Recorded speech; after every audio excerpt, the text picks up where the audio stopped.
Hello friends, welcome to my channel. നമ്മളിന്ന് നോക്കാൻ പോകുന്നത് ഒരു എയർ കൂളറാണ്. ക്ലിക്കോൺ എന്നുള്ള കമ്പനിയുടെ ഒരു എയർ കൂളറാണ്. ഇത് റീചാർജബിൾ ആണ്. സാധാരണ നമുക്ക് മാർക്കറ്റിൽ അവൈലബിൾ ആയിട്ടുള്ളത് റീചാർജബിൾ ഓപ്ഷൻസ് കുറവായിരിക്കും.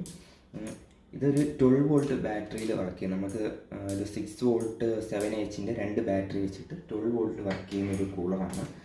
കറണ്ട് പോകുമ്പോഴും ഓട്ടോമാറ്റിക്കലി വർക്ക് ചെയ്യുക എന്നുള്ളതാണ് ഇതിൻ്റെ ഒരു പ്രത്യേകത. പ്രസൻ്റ് ഇത് വർക്ക് ചെയ്യുന്നില്ല. ഇതിനകത്ത് എന്തൊക്കെയാണ് ഉള്ളത്, ഇതിൻ്റെ പ്രശ്നം എന്താണെന്നുള്ളത് നമുക്കിതൊന്ന് തുറന്ന് പരിശോധിക്കാം. മേളിലാണ് സ്വിച്ച് വരുന്നത്. ഇതൊന്നും വർക്ക് ആവുന്നില്ല പ്രസൻറ്റ്. ഇതെല്ലാം വർക്ക് ചെയ്യിപ്പിച്ചെടുക്കാം. ബാക്ക് സൈഡ് ഇങ്ങനെയാണ് വരുന്നത്. ഓഫ്, ഓണ് എന്താണെന്നുള്ളത് നമുക്കൊന്ന് ഓപ്പൺ ചെയ്ത് നോക്കാം. ഗൈസ്, നമ്മളിപ്പോൾ കൂളർ ഓപ്പൺ ചെയ്തിട്ടുണ്ട്. എല്ലാം പാർട്സാക്കി മാറ്റിയിരിക്കുകയാണ്. ഈ ഭാഗത്തൊരു 12 ഒരു ട്രാൻസ്ഫോമർ ഉണ്ടായിരുന്നു. 230 വോൾട്ടിനെ 12 വോൾട്ട് AC ആയിട്ട് കൺവേർട്ട് ചെയ്യാൻ വേണ്ടിയിട്ട്. അത് ചെക്ക് ചെയ്ത് നോക്കിയപ്പോഴത്തേക്കും ആ ഒരു ട്രാൻസ്ഫോമർ ഡാമേജ് ആണ്. ഞാൻ കാണിച്ചു തരാം. ഇതാണ് ആ ഒരു സ്ഥലത്തിരുന്ന ട്രാൻസ്ഫോമർ. ഇനി ഇത് പുതിയത് മേടിക്കാനുണ്ട്. ഇതിൻ്റെ ട്രാൻസ്ഫോമർ പോയതുകൊണ്ട് തന്നെ യൂസ് ചെയ്ത് ബാറ്ററിയൊക്കെ ഡൗൺ ആയിപ്പോയി. ബാറ്ററിയൊക്കെ റീപ്ലേസ് ചെയ്യണം. പിന്നെ ചെക്ക് ചെയ്തപ്പോഴത്തേക്ക് ഇതിൻ്റെ പമ്പ് ഡാമേജ് ആണ്. പിന്നെ ഒരു മെയിൻ അഡ്വാൻറ്റേജ് എന്ന് വെച്ചാൽ ഈ ഒരു കൂളർ 12 വോൾട്ട് DC വർക്ക് ചെയ്യുന്നതാണ്. ബാറ്ററി റീചാർജബിൾ കൂളറാണ്. ഇപ്പോൾ കറണ്ടൊക്കെ പോയാലും നമുക്ക് യൂസ് ചെയ്യാൻ പറ്റുന്ന ഒരു ടൈപ്പ് കൂളറാണ്. ബാക്കിയെല്ലാം ഇനി ഒന്ന് ക്ലീൻ ചെയ്തൊക്കെ വെച്ചിട്ടുണ്ട്. ബോർഡിന് വേറെ കംപ്ലൈൻ്റ് ഒന്നുമില്ല. വേറെ ഡിസ്പ്ലേ കാര്യങ്ങളൊക്കെ ഞാൻ 12 വോൾട്ട് ബാറ്ററി കൊടുത്ത് നോക്കിയപ്പോഴത്തേക്കും വർക്ക് ചെയ്യുന്നുണ്ട്. ഇനി നമുക്കിതിനകത്ത് ഇവിടെ ഒരു ട്രാൻസ്ഫോമർ വെക്കണം. ഈ ഭാഗത്ത് ഒരു ക്ലാമ്പ് ഉണ്ട്. ഈ ഒരു ഭാഗത്ത് ഇങ്ങനെ വരും. ഇവിടെ 2 ബാറ്ററീസ് ഫിക്സ് ചെയ്യാനുണ്ട്. പിന്നെ ഇവിടെ ഒരു ട്രാൻസ്ഫോമർ, പിന്നെ ഈ ഒരു സബ്മേർസിബിൾ പമ്പ് നമുക്ക് മാറ്റാനായിട്ടുണ്ട്. ഈ ഒരു പമ്പ് ഡാമേജ് ആയി പോയിട്ടുണ്ട്. ഇത്രയും മാറ്റി കഴിഞ്ഞാൽ ഈ ഒരു കൂളർ പക്കയായിട്ട് വർക്ക് ചെയ്യും. അപ്പോൾ ബാക്കി നമുക്കതൊന്ന് മാറ്റി നോക്കാം.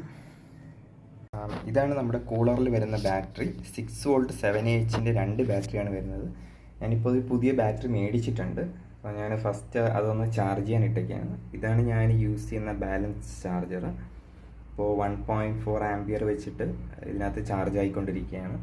ചാർജ് ഫുള്ളാകുമ്പോഴത്തേക്ക് ഓട്ടോമാറ്റിക്കായിട്ട് കട്ട് ഓഫ് ആവും.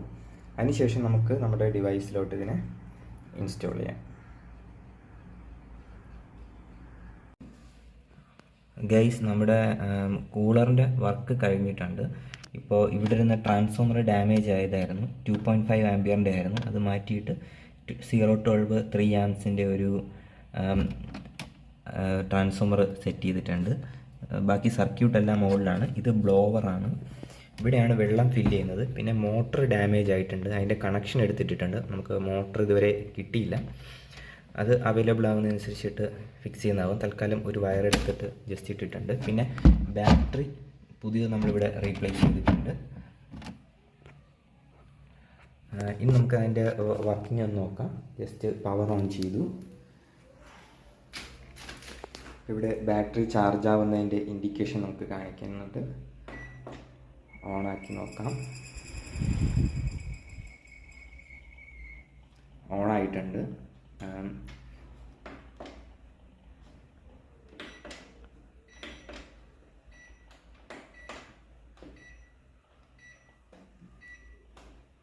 ഒന്നുകൂടെ ഒന്ന് ഓഫ് ചെയ്തിട്ട് ഓണാക്കാം. ഗൈസ്, ഫൈനലി നമ്മൾ ഇതിനകത്ത് പമ്പ് സെറ്റ് ചെയ്തിട്ടുണ്ട്. 12 വോൾട്ടിൻ്റെ പമ്പ് കിട്ടിയില്ല. ഒരു സാധാ 9 വോൾട്ടിൻ്റെ പമ്പ് ഒരു ബക്ക് കൺവേർട്ടർ വെച്ചിട്ട് ആണ് ഇപ്പോൾ കൊടുത്തിട്ടുള്ളത്. ഇപ്പോൾ പമ്പ് ഓൺ ചെയ്യുമ്പോഴത്തേക്കും വെള്ളം പമ്പ് ആവുന്നുണ്ട്. ബക്ക് ഓണായി വെള്ളം വീഴുന്നുണ്ട്.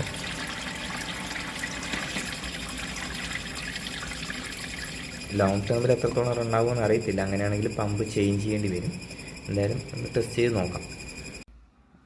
വേറെ ഇഷ്യൂസൊന്നുമില്ല. കറക്റ്റായിട്ട് വർക്ക് ആവുന്നുണ്ട്. ബട്ടൺസ് കുറച്ച് ലൂസായിട്ടിരിക്കുകയായിരുന്നു. ഇപ്പോൾ ചാർജിങ് സിമ്പിൾ കാണിക്കുന്നുണ്ട്. ഓൺ പ്രസ് ചെയ്തു. സെറ്റ് ചെയ്ത സ്പീഡ് അനുസരിച്ചിട്ട് ഫാൻ റൊട്ടേറ്റ് ചെയ്യുന്നുണ്ട്. ഓസിലേറ്റർ മോഡ് കൊടുക്കുമ്പോഴത്തേക്കും ഇവിടുത്തെ വിങ്സ് ഓസിലേറ്റ് ആവുന്നുണ്ട്. ആ ബ്ലോവർ റൊട്ടേറ്റ് ആവുന്നത് നമുക്ക് കാണാം. ഓഫ് ചെയ്യുമ്പോഴത്തേക്കും ഓഫ് ആവുന്നുണ്ട്. പ്ലീസ് ഇത്രയേ ഉള്ളൂ വീഡിയോ. ഇതിൻ്റെ ബാക്കിലൊരു സ്വിച്ച് ഇവിടെ ഉണ്ട്. ഇത് നമുക്ക് ഓൺ ഓഫ് ചെയ്യാം. ഇതിൻ്റെ റിമോട്ട് അവൈലബിൾ അല്ല. ഓക്കെ ഗൈസ്, അപ്പോൾ ഇത്രയേ ഉള്ളൂ വീഡിയോ. നിങ്ങൾക്ക് ഇഷ്ടപ്പെട്ടുവെങ്കിൽ ലൈക്ക് ചെയ്യുക, സബ്സ്ക്രൈബ് ചെയ്യുക, സപ്പോർട്ട് ചെയ്യുക. എല്ലാവർക്കും നന്ദി.